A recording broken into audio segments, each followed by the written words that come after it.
Good morning आप सभी को। आज हम लोग फिर से एक गणित दो सवाल लेके आए हुए हैं, जिसमें उसके बारे में हम लोग जानकारी प्राप्त करेंगे और डिस्कस करेंगे, है ना। देखिए, ये एक एक्चुअली अक्सर आपको 5 नंबर का पूछता है ना, ये दीर्घोत्तरीय में पूछता है बिहार बोर्ड में। तो क्लास 10th के लिए हम लोग अभी इस पे डिस्कस करेंगे। देखिए सवाल कैसे कैसे पूछता है, इसमें पूछता है क्या, ग्राफीय विधि से हल करें, है ना।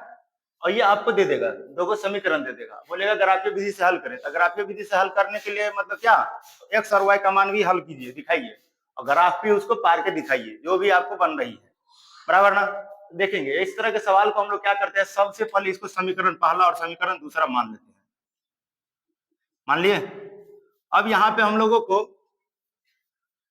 यहाँ पे हम लोग क्या करते हैं कि समीकरण पहला को उठा लेते हैं, लिख देते हैं कि समीकरण पहला से पहला को उठा लीजिए, 2x + 3y बराबर 17, है ना।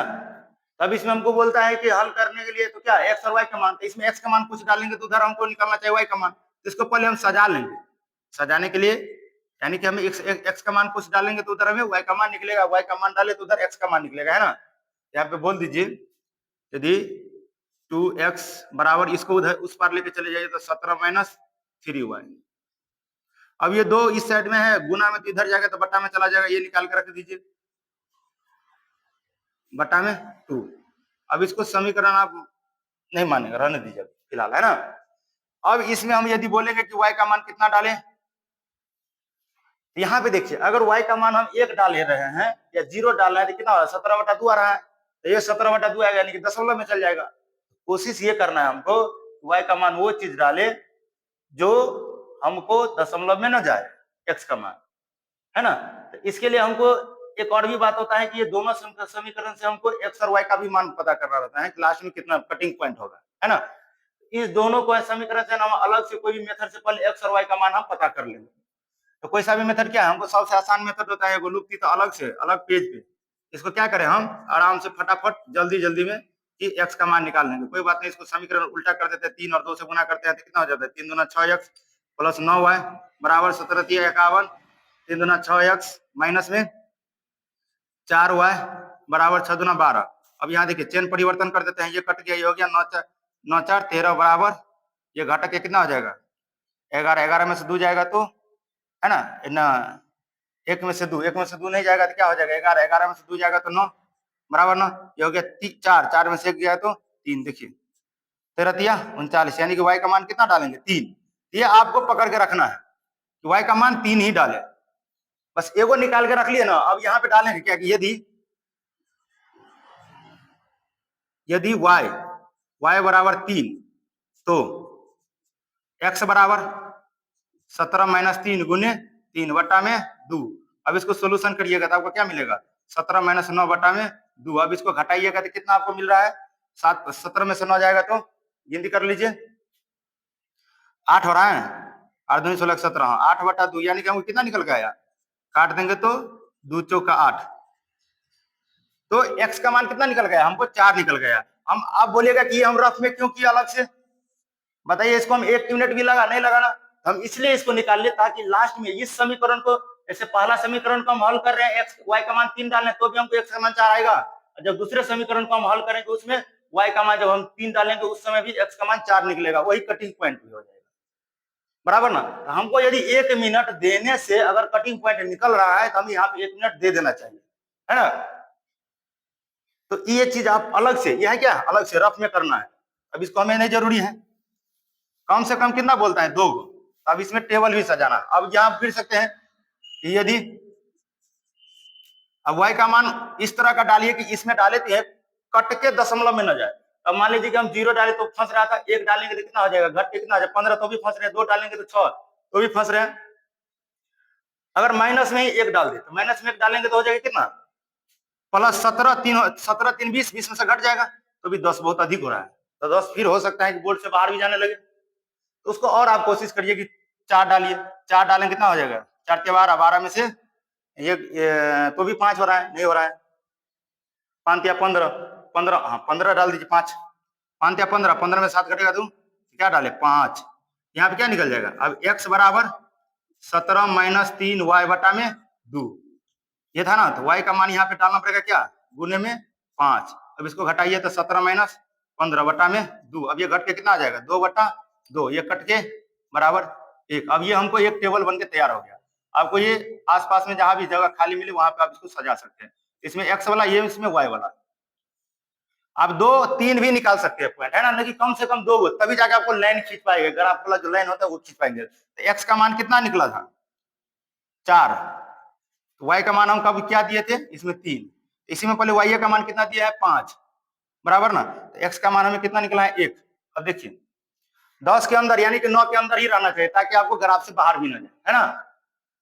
एक ये हो गया, यहाँ लिख दीजिए पुनः समीकरण, या लिख दो सी फिर से कि समीकरण दूसरा से। अब समीकरण दूसरा हम यहाँ पे उठा के लाएंगे। समीकरण दूसरा क्या है, लिखिए तो 3x माइनस 2y बराबर 6। अब यहाँ से फिर जैसे हम यहाँ पे किए थे ना, प्रतिस्थापन की तरह ले गए थे, लेकिन प्रतिस्थापन विधि नहीं दिखाए थे ना।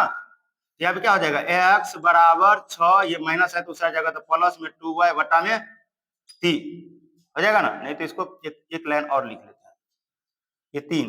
अब यहाँ पे क्या आ रहा है, x बराबर 6 प्लस 2y बटा में 3। अब यहाँ से फिर दीजिए, यदि y का मान इसमें क्या लिखे 3 ना, क्योंकि ये पॉइंट हमको बराबर ही होगा, फर्स्ट वाला पॉइंट बराबर ही रख लीजिएगा। y का मान 3, तो x का मान हमको निकल जाएगा 6 प्लस 2y, y की जगह पर कितना हो जाएगा 3 बटा में 3। अब इसको कैलकुलेशन कीजिएगा तो 6 प्लस 6 बटा में 2। अब ये कितना हो रहा है, 3 दूना 6, गलत है, सॉरी 3 निकाल, है ना, 3 है ना, मिस्टेक हो रहा है। अब 6 दूना 12 बटा 3। अब इसको काटेंगे तो 3 चौका 12, यानी कि कितना निकल के आया, 4 निकल के आया। अब इसके आगे हमको क्या करना है, यहां से थोड़ा सा डाटा ले लेते हैं ना। अब एक और लेना है कि यदि y बराबर, अब फिर इसमें हम दिमाग लगाएंगे क्या डाले कि कट जाए। अगर मान लीजिए हम 1 डालना है तो 8 को भी नहीं कट रहा है, 2 डालना है तो 4, 10 को भी नहीं कट रहा है, 3 डालना है 6, 6 6 12, यहाँ तो 3 डालिए दिया है तो उसको नहीं डालेंगे, है। अगर मान लीजिए हम यहाँ पे 5 डाले तो 5 दूना 10, 10 6 16, तो भी नहीं कट रहा है। माइनस की ओर थोड़ा जा रहे हैं, माइनस में डालिएगा 1 तो, या 0 ही डाल दीजिए। 0 डालने के क्या होगा, 2 0 0 और 3 कट रहा है, तो यहाँ पे क्या दे, y बराबर 0। तो x बराबर कितना निकल के आएगा, 6 प्लस 2 गुने 0 बटा में 3। अब यहाँ पे क्या हमको निकल के आएगा, 6 प्लस 0 यानी कि 3, यहाँ पे 6 बटा 3 कट के 2, यहाँ पे कितना निकल गया, 2 निकल गया। अब इसको भी हमको यहाँ पे एक टेबल सजा लेना है सट से, कोई ज्यादा समय भी नहीं लगाना है इसमें। वाई एक्स और पहले एक्स वाई, नहीं तो वाई को ऊपर ले सकते हैं नीचे ले सकते हैं, इससे कोई फर्क नहीं, पहले एक्स ही लेकिन ज्यादातर लोग लेते हैं, है ना। यहाँ पे वाई का मान कितना डाल रहा है, 3, तो 3 डाल दीजिए। हमको एक्स का मान कितना निकला था, यहाँ पे 4। फिर यहाँ पे वाई का मान 0 दिए थे, तो एक्स का मान कितना निकला था, 2। देखिए हमें यहाँ पे दशमलव नहीं आ रहा है, नहीं, अगर आप ठकानिए लीजिएगा बिना दिमाग लगाए तो आपको दशमलव में चल जाएगा। दशमलव में आपको पॉइंट में बैठाना थोड़ा डिफिकल्ट हो जाता है, तो ग्राफ का डिसमैच होने का चांस रहता है ना। तब हमें ये टेबल बस निकल के आएगा। देखिए इसमें देखिएगा एक मान मिल रहा है 3 4, यही तो इसको एक्स और वाई का मान भी हो जाएगा, लास्ट में यही लिखना है। अब इसे हमें ग्राफ में सजाना रहता है, तो हम लोग क्या करते हैं, तो हमारे पास ग्राफ पेपर रहता है, एक साइड एक पेज पे आप इसको लिख दीजिए, उसके दूसरे साइड में रहता है ग्राफ, सबसे लास्ट में दिया हुआ रहता है। इसको कुछ हम इस तरह से हम लोग को लकीर खींच लेना रहता है सीध मिड में। इसको बोला जाता है एक्स, इसको बोला जाता है एक्स डैश एक्सिस, इसको बोला जाता है वाई, और इसको बोला जाता है वाई डैश एक्सिस। अब यहीं पे हमको, इसमें तो कोई लाइनिंग नहीं खींचा हुआ है 10 का, तो उसमें रहता है, तो उसमें लाइनिंग नहीं खींचना, बस यहाँ पे 1 2 3 लिख देना रहता है। इधर माइनस में लिख देना है, उसमें दर्शा दीजिए कि हम 1 2 3 इधर लिया है, इस माइनस में इधर लेना है। हमको यहाँ पे लाइनिंग खींचना पड़ेगा। एक क्या होगा यहाँ पे, 1 2 3 4 5 6 7। अब हमको जहां कहां तक डाटा जा रहा है, ज्यादा दूर जा नहीं रहा है, 5 6 तक जा रहा है, तो 5 6 7 ले लीजिए, कोई दिक्कत नहीं। इधर चला जाएगा तो माइनस में 1, इधर माइनस में 2, माइनस में 3, माइनस में 4 और माइनस में 5। इधर क्या हो जाएगा, माइनस में 1, माइनस में 2, माइनस में 3, माइनस में 4, माइनस में 5, बराबर ना, माइनस में 6। जितना आपको जरूरी लग रहा है उतना ले लीजिए। ऊपर में 1 2 3 4 5 6, है ना, यानी कि सबका डिस्टेंस लगभग बराबर ही रहता है सबका। अब यहाँ पे हम पॉइंट फाइंड करेंगे, बोलेंगे किसी एक को, तो x का मान कितना 4, तो x एक्सिस किधर है, प्लस में है, तो इधर की ओर 1 2 3 4 की ओर आ गया, तो y का मान कितना जा रहा है 3, यहाँ से 1 2 3, इसको जब हम देखेंगे तो लगभग किसके पास आ रहा है, इसके पास आ रहा है ना, आ रहा है, लेकिन ये हमको लाइन नहीं दर्शाना रहता है, यहाँ पे पहले से ही हमको दिखता रहता है ना, ये पॉइंट हमको दिखता रहता है, इधर से गया हुआ है इधर से लाइन जाता है तो हमको पॉइंट दिखता रहता है। अगला क्या है, 1 और 4, यानी कि 1 हो गया x एक्सिस पे 1 और 5 हो गया y एक्सिस पे ऊपर, तो लगभग इसके सामने सामने यहाँ पे जाएगा, है ना। अब ये जो दो लाइन मिल गई तो हम स्केल लेके इसको क्या करेंगे, खींच देंगे, खींच दिए और यहाँ पे एरो का सिंबल दे देंगे, दे दिया ना, ये पूरा स्केल से सीधा होना चाहिए, क्या सीधा होना चाहिए।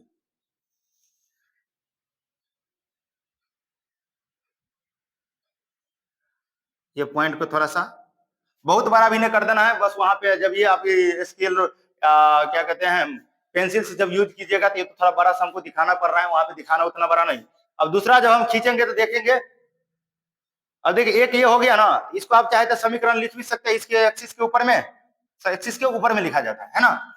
तो पहले हम क्या करें, तो इसको हम पहले दूसरा का भी मान पुटे कर देते हैं, तो क्या है, एक्स का मान 4, वाई का मान हमको निकल गया 3, यही पॉइंट मिलेगा। उधर है 2, एक्स का मान 2 और y का मान 0, यही पॉइंट मिल गया।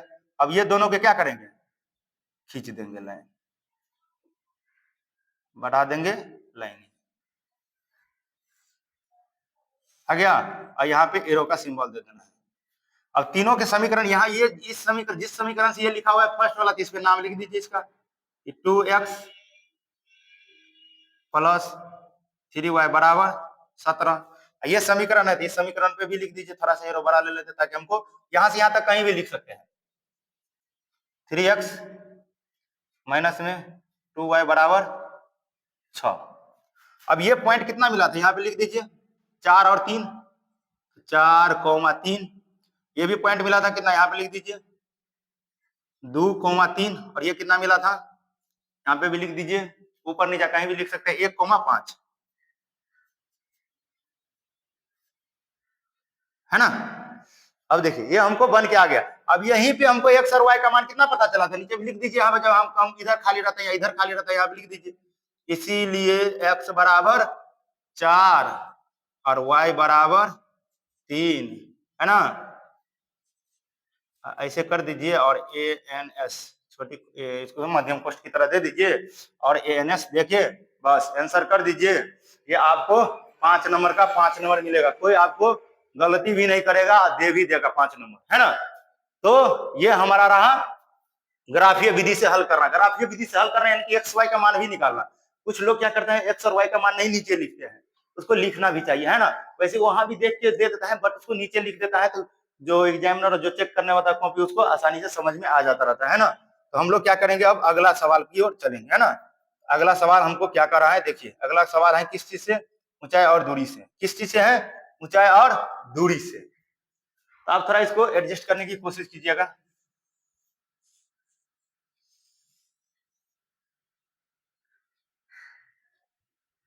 अगला सवाल क्या कर रहा है, पढ़ के देखिए तो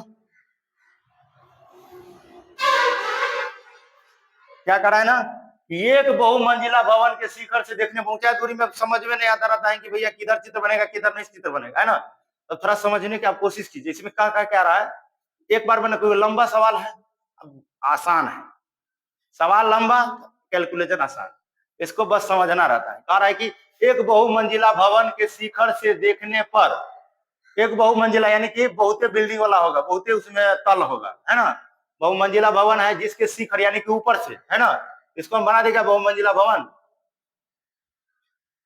बहुमंजिला भवन बना दिए, है ना। अब कहा इसके शिखर से, कहां से, तो शिखर से, शिखर ये हो गया।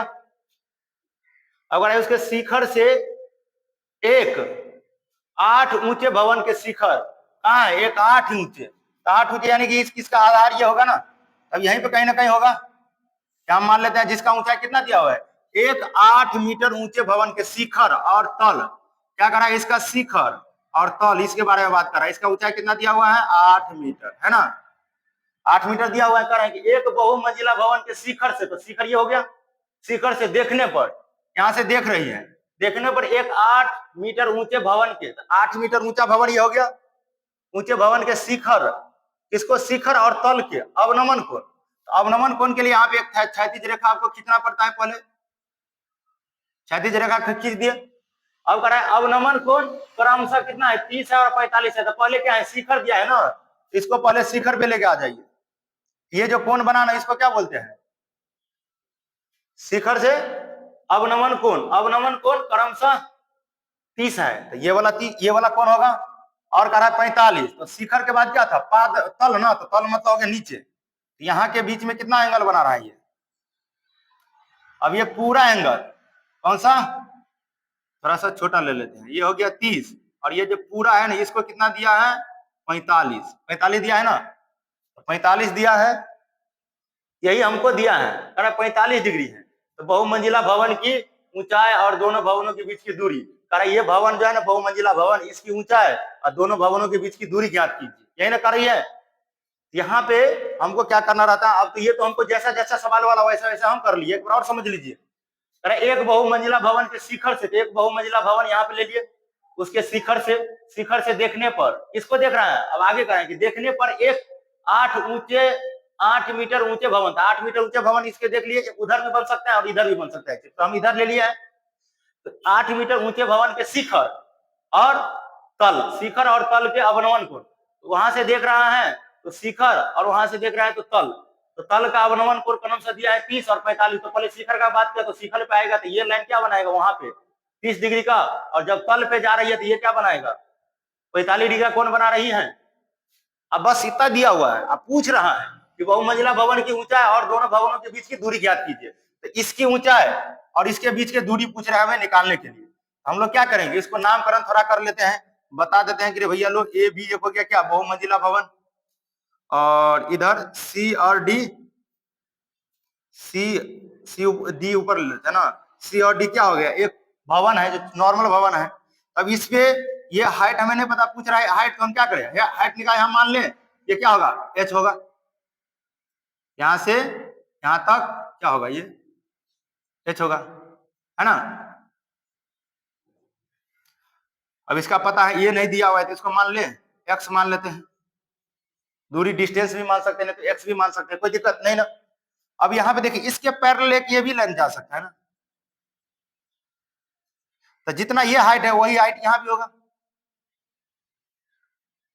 कोई दिक्कत नहीं ना, कि जितना हाइट ये है इसके समांतर खींच दिए हैं, ये जितना हाइट है उसी को समांतर खींच दिए क्षैतिज लाइन। अब ये हाइट निकल गया 8, ये हाइट कितना निकल गया हमें 8। तो अब बताइए, तो इसको और थोड़ा सजा लेते हैं, यहां से लेके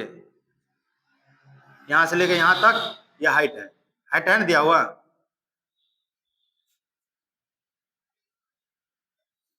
अब हमें ये भी पता चल गया, ये भी पता चल गया, ये पूरा पता चल गया, ये नहीं पता चला ना, बात मांगी तो ये नहीं पता चला। तो इसके लिए हम क्या करेंगे, यहां से लेके यहां तक के लिए क्या करेंगे, एच में से पूरा में से 8 घटा देंगे तो ये पता चल जाएगा, एच माइनस 8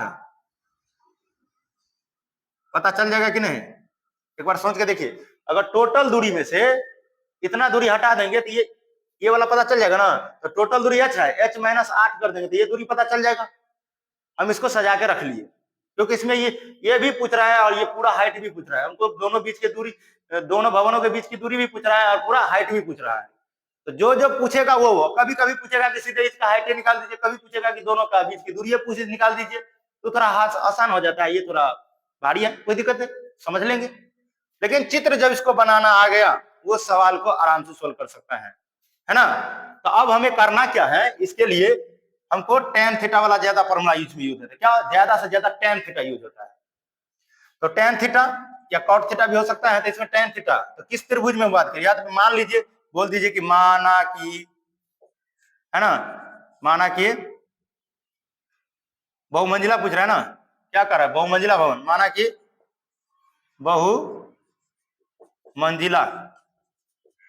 बहुमंजिला भवन की ऊंचाई बराबर h मीटर ले लीजिए, और कह रहा है दोनों बीच की दूरी, भवनों के बीच की दूरी है ना, भवनों के लिख दीजिए भवनों के बीच की दूरी ले लीजिए x मीटर, बराबर ना। अब अगला हम लोग देखते हैं, x मीटर ले लिए, तो अब यहाँ पे क्या करिए, ये तो मान लिए और आगे इसमें दिखा भी दिया। अब यहाँ पे लिख दीजिए त्रिभुज, पहले ये वाला में ले लेते हैं, किसमें, इसका कुछ नहीं लिया है, इसका मान ले लो ABCD, इसका E कर देते हैं, कोई दिक्कत नहीं ना। E पॉइंट ले लेते हैं, किसका, इस पॉइंट का नाम क्या हो जाएगा, त्रिभुज BDE में, इसमें हम बात करेंगे। ये कितना है, देखिए ये 30 था, तो ये एक तिर्यक छेदी रेखा बन रही है, एक ये और ये क्षैतिज रेखा के बीच में हम देखेंगे तो ये तिर्यक छेदी रेखा बन रही है। तो एकांतर कोण के कारण ये भी कितना हमको निकल के आएगा, 30 डिग्री। अब ये लाइन, ये जो क्षैतिज लाइन है वो, और ये है जो जमीन से जुड़ा हुआ है, ये दोनों समांतर है। ये जो लाइन आ रही है ना C और B, CB, यह एक तिर्यक छेदी रेखा बन रही है। तो ये कोण हमारा है 45 डिग्री का, तो जिसके कारण क्या होगा, एकांतर कोण के कारण ये भी हमें कितना बन जाएगा, 45 डिग्री का बन जाएगा ना, बन जाएगा। अब देखिएगा इसको गौर से, ये तिर्यक छेदी रेखा है कौन, ये दोनों समांतर रेखा के बीच, तो जिसके कारण ये 30, तो ये भी 30। जब ये दोनों यहां से लेके ये दोनों क्षैतिज रेखा है, समांतर हैं, तो ये कोण पूरा है, ये वाला लाइन तक, यहां तक का क्या है 45, यही लाइन के यहाँ पे आगे क्या हो जाएगा, ये 45 बन जाएगा एकांतर के कारण। अब हमें सब कुछ पता चल गया। अब इसमें बात करेंगे तो क्या लगेगा, देखिए इसमें बात करेंगे तो tan 30 डिग्री का मान, क्योंकि इसके और इसके बीच में हमको संबंध बनाना है, क्या निकल गएगा, tan 30 डिग्री बराबर, इसको और पीछे ले लें, tan 30 डिग्री बराबर लंब बाय आधार, तो लंब कितना है, BE बटा में आधार कितना है, DE, और BE का मान कितना दिया हुआ है, तो tan 30 डिग्री का मान होता है 1/√3 बराबर BE का मान कितना, देखिए तो B और E के बीच में कितना है, H-8 बटा में DE कितना है, D और E के बीच में ये x, तो ये भी x, ये x तो ये भी x, तो इसलिए x यहाँ पे क्या निकल जाएगा, x बराबर हमें निकल जाएगा H-8, इसको √3 कर देते हैं, इंटू में √3, इसको रहने दीजिए, है ना, समीकरण इसको पहला मान लेते हैं। अब पुनः क्या करेंगे, लिख लीजिए त्रिभुज, पुनः त्रिभुज, अब ये बड़का वाला ले लीजिए, कौन सा, ये 45 डिग्री जो एंगल बना रहा है, त्रिभुज ABC में, ABC में यहाँ पे क्या निकलेगा, tan 45 डिग्री बराबर लंब AB बटा में आधार AC। अब tan 45 का मान 1 होता है, और AB का मान कितना है, ये पूरा देखिएगा तो H दिख रहा है ना, पूरा दूरी H बटा में AC x। अब यहाँ क्या हमको मिला, H बराबर x। अब यहाँ समीकरण x का मान डालेंगे, डाल दे, क्या डाल दे, x के जगह पर हम h का मान डाल देंगे ना, x के जगह पे x का मान यहाँ क्या आ जाएगा, H-8, नहीं तो इसको गुना कर देते, अब लिख दीजिए यहाँ पे क्या है, हम कहां से आ रहे हैं, इसका कहां से डाले, समीकरण पहला से डाले ना, कहां से डाले हैं, समीकरण पहला से। अब इसको कैलकुलेशन कीजिएगा तो ये आप h इधर आएगा तो क्या होगा, h बराबर √3 H-8 √3 बराबर, कोई दिक्कत नहीं, h को इधर लेके आएंगे, H-√3 H बराबर 8√3।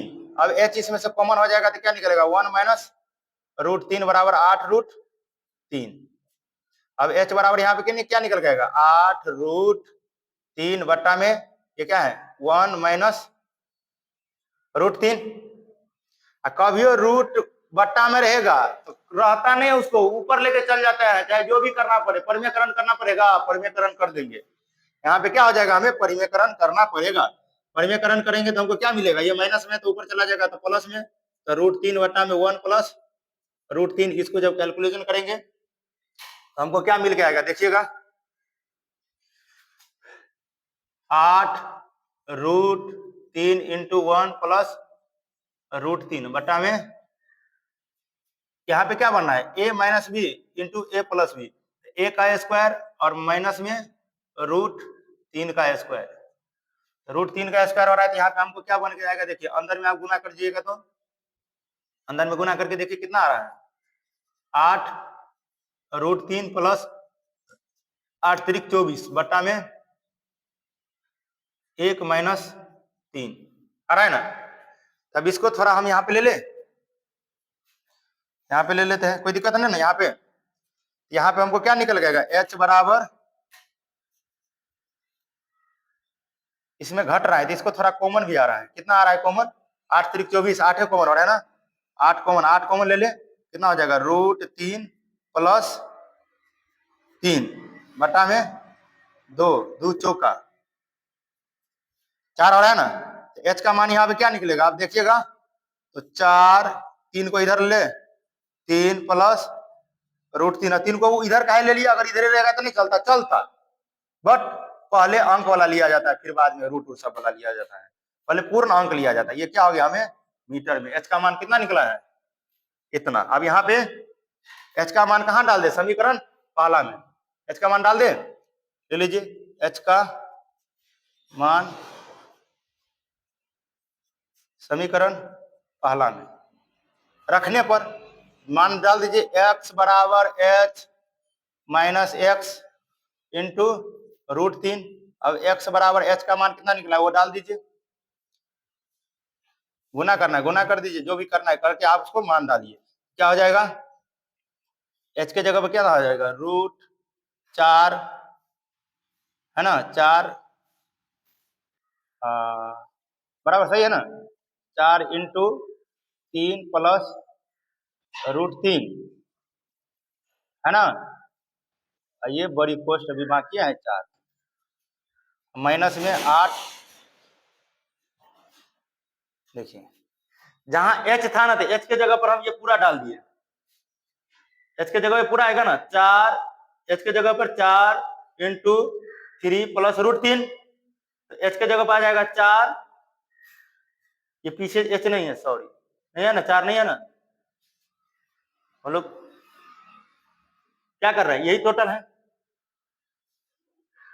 अब देखिए फिर से हम दिखा देते हैं, देखिए कुछ नहीं, h के जगह पे ये पूरा आ गया और -8 तो इसमें था ही, अब ये √3 बाहर है तो इसलिए हम लोग यहाँ का क्या करेंगे, तो √3 को बाहर ले लिए, कोई दिक्कत नहीं होना चाहिए। अब देखिएगा उसको बारीकी से, अब इसको बारी बारी से गुना कर देते हैं, कितना होता है x बराबर 8 त्रिक 24 और प्लस 4√3 माइनस 8 बन के आएगा। अब इसमें घटने वाला है घटा भी देंगे, जो कॉमन लेने वाला उसको कॉमन भी ले लेंगे, है ना। इसमें देखो तो क्या हो रहा है कि घटाएंगे 24 में से 8 जाएगा तो कितना बच जाएगा 16, 16 8 24 कितना बच गया देखिए तो 16 प्लस 4√3 इंटू √3, इसमें कॉमन ले रहा है, क्या लग रहा है कॉमन, 4 कॉमन लेने की तो कोई दिक्कत नहीं ना, या तो 3 से इधर गुना कर दे, 3 से गुना करने से कितना हो जाएगा देखिए तो 16√3 प्लस 4 गुने 3 ना। अब यहाँ पे कितना हो जाएगा x बराबर 16√3 प्लस 12 आ रहा है ना।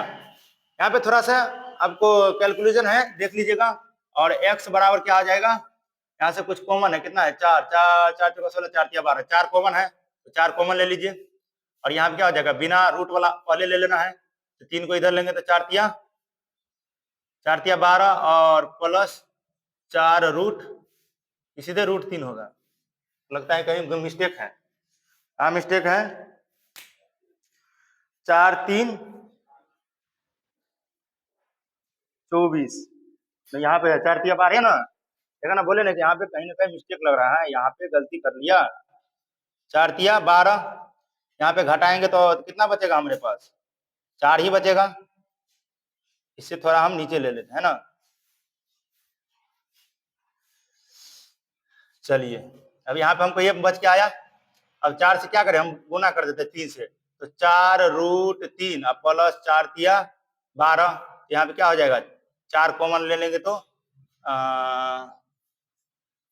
3 प्लस √3, ये मीटर हमको निकल कर आ जाएगा एक्स का मान, है ना। अब हमको लास्टली में क्या लिखना पड़ेगा, इसको लास्ट में हमको यही लिखना पड़ता है, क्या लिख दे, यहाँ पे क्वेश्चन में लिख दे कि नीचे तो सब कुछ लिख ले हैं, लास्ट में क्या लिखना पड़ेगा, अंतिम इसमें थोड़ा सा जगह का अभाव हो रहा है। देखिए आपका आ रहा है कि नहीं आंसर सबका।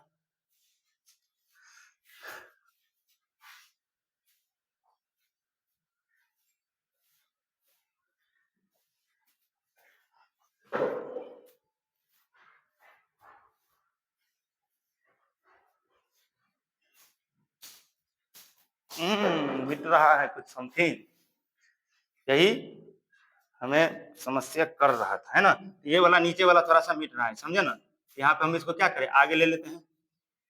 ये हमको कितना आया था 8, इसको आगे ले लेंगे, एक्स बराबर, इसीलिए एक्स बराबर कितना निकला था देख लो 4 और वाई बराबर 3, ये आंसर। और यहाँ पे 8 गुना किए थे ना, 8√3 प्लस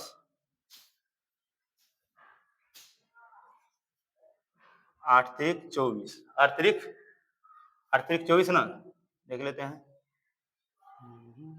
यहाँ पे 8 है ना, 8 कोष्ट में ले लीजिए, बाहर ना, अंदर अंदर गुना कर दीजिए, चलिए ठीक है।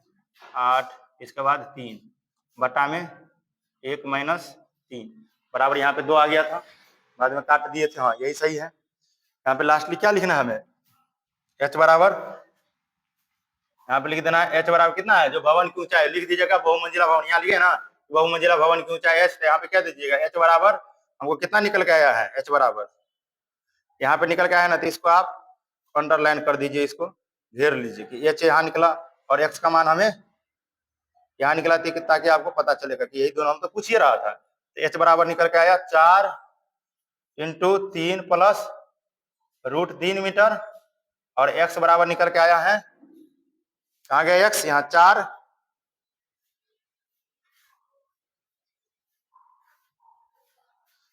दोनों का मान बराबर है ना, होना भी चाहिए, क्योंकि जब ये एंगल बराबर, ये कोण के बराबर हो जाएगा, और ये 90 डिग्री है, 90 तो 45 होगा, दोनों कोण बराबर है, कोई दिक्कत नहीं, एक ही चीज होगा। 3 प्लस √3 बराबर है ना। अब इसको देख लीजिएगा अपने, है ना, हमको ये समझाना था, 2 सवाल हम एक वीडियो में लाने की कोशिश करते रहते हैं कि 2 आपको एक साथ फायदा हो जाए। लास्ट में क्या करना है, NS लिख देना है, इसको बारीकी से आप इसको देख लीजिएगा, है ना। थोड़ा बोर्ड पे जगह का अभाव हो गया, इसलिए हमको थोड़ा ध्यान में रखना पड़ा, है ना। आप, हमको लगता है कि आपको ये समझ में आ रहा होगा, है ना, यही चीज है। देख लीजिएगा यहाँ पे क्या करना है, NS मार देना है, क्योंकि देखिए यहाँ पे इसको डील करते गए, कहां से हम डील कर रहे थे, ये डील कर रहे थे, और एक स्टेप यहाँ चला गया, दूसरा स्टेप यहाँ तक आया है, और इसी को ये इधर वाला ग्राफ है, हम खींच दिए हैं आपको कि आपको थोड़ा परेशानी ना हो, इसलिए समझ लीजिएगा, है ना। इसमें कहीं भी दिक्कत नहीं है, अगर आप इतना लिख के आ जाते ना तो 5 में 5 नंबर देगा, 1 नंबर भी नहीं काटेगा, क्योंकि हम पहले माना कि बहुमंजिला भवन की ऊंचाई h है, दोनों भवनों के बीच की दूरी कितना है, x है, तो h और x का मान वो ऊपर में देखेगा, यहाँ भी नहीं, तो नीचे आप लिख भी सकते हैं इस तरह से, बहुमंजिला भवन की ऊंचाई इतना और भवन के बीच की दूरी इतना, और आगे देके क्या कर दीजिएगा, आंसर कर दीजिएगा, आपका टोटल का टोटल नंबर देगा, एक को नंबर नहीं काटेगा। ये 5 और 5 ये 10 नंबर का ये है ना। चलिए, तो आज के लिए इतना ही, थैंक यू।